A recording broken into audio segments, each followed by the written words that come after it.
大家好，我叫搬奴啊。最近細妹咧就去咗一個參加咗活動啦，咁樣深夜12點幾都未翻嚟，然之後又話唔俾拍片、唔俾影相、唔俾同屋企人講，要諗清楚點樣講之類嘅嘢，跟住抌低咗1000零蚊先走得甩。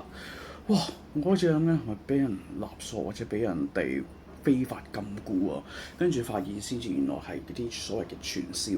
咁其實當我聽到有啲嘅朋友啦，佢講呢一樣嘢嘅時候咧，上網見到啊，好多人都喺度插緊啲直銷啊、傳銷嗰啲嘢。咁但係其實我會覺得理論上嚟講咧，直銷係合法嘅，傳銷就係犯法非法嘅。點解咧？因為真真正正犯法嗰啲咧係借助你下一個人揾翻嚟嘅人啊，嚟當你唯一或者係主要嘅收入來源。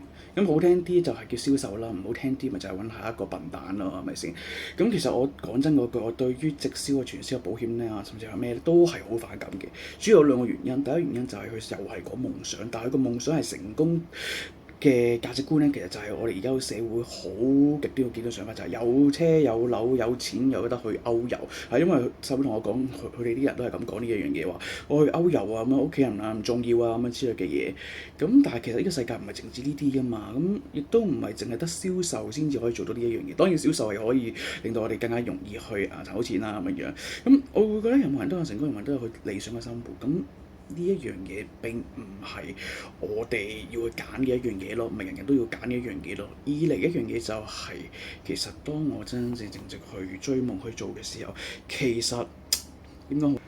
我會發現就係你嘅使命感都係好重要，你點樣要去幫助到更多人去做都好重要。今日唔講需要金字塔住，但係我希望借助呢套片咧，可以令到更多人知道成功並唔係淨得一種，二嚟就係少啲人去做呢啲傳銷啦。唔該。